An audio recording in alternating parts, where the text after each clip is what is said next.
ಮದುವೆ ಸಮಾರಂಭಕ್ಕೆ ತೆರಳುತ್ತಾ ಇದ್ದ ಕಾರೊಂದು ನಿಯಂತ್ರಣ ತಪ್ಪಿ ರಸ್ತೆ ಬದಿಯ ಮರಕ್ಕೆ ಡಿಕ್ಕಿ ಹೊಡೆದ ಪರಿಣಾಮ 4 ಮೃತಪಟ್ಟಿದ್ದು ಮತ್ತೋರ್ವ ಗಂಭೀರವಾಗಿ ಗಾಯಗೊಂಡಿರುವಂತಹ ಘಟನೆ ಶುಕ್ರವಾರ ರಾತ್ರಿ ಕೇರಳದ ಕಣ್ಣೂರು ಜಿಲ್ಲೆಯಲ್ಲಿ ನಡೆದಿದೆ. ಮೃತರನ್ನ ಕಣ್ಣೂರಿನ ಅಲಬಿನ್ ನಿವಾಸಿ 21 ವರ್ಷದ ಶಾನ್ ಸಿರಾಜ್, ಕಾಂಜಿಗಾಡ್ನ 21 ವರ್ಷದ ಮೊಹಮ್ಮದ್ ರಿಜ್ವಾನ್, ನವದೆಹಲಿಯ 21 ವರ್ಷದ ಪರಂ ಚೇಟ್ರಿ ಹಾಗೂ ಹೈದರಾಬಾದ್ನ 21 ವರ್ಷದ ಹರ್ಷ ಸತೂರಿ ಎಂದು ಗುರುತಿಸಲಾಗಿದೆ. ಮೃತರೆಲ್ಲರೂ ಕೂಡ ಇಂಜಿನಿಯರ್ಗಳಾಗಿದ್ದರು. ಕಾರಿನಲ್ಲಿದ್ದ ಮತ್ತೊಬ್ಬ ಪ್ರಯಾಣಿಕ ಗಂಭೀರವಾಗಿ ಗಾಯಗೊಂಡಿದ್ದು ಅವರನ್ನು ಕಣ್ಣೂರಿನ ಖಾಸಗಿ ಆಸ್ಪತ್ರೆಗೆ ದಾಖಲಿಸಲಾಗಿದೆ. ಭಾನುವಾರ ಕಣ್ಣೂರಿನಲ್ಲಿ ನಡೆಯಲಿದ್ದ ಮದುವೆ ಸಮಾರಂಭದಲ್ಲಿ ಭಾಗವಹಿಸಲು ಶುಕ್ರವಾರ ಸಂಜೆ 4 ಗಂಟೆ ಸುಮಾರಿಗೆ ಬೆಂಗಳೂರಿನಿಂದ ಕಾರಿನಲ್ಲಿ ಹೊರಟಿದ್ದ 5 ಸುಮಾರು 8 ಗಂಟೆಗಳ ಕಾಲ ನಿರಂತರವಾಗಿ ಪ್ರಯಾಣಿಸಿದರು.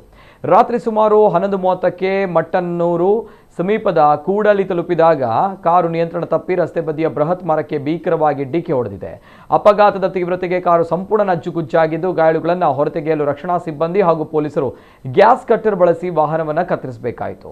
ಚಾಲಕ ನಿದ್ದೆಯ ಬಂಪರ್ನಲ್ಲಿದ್ದ ಕಾರಣ ಈ ಅಪಘಾತ ಸಂಭವಿಸಿದ್ದು ಆಗಿರಬಹುದು ಎಂದು ಪೊಲೀಸರು ಶಂಕಿಸಿದ್ದಾರೆ.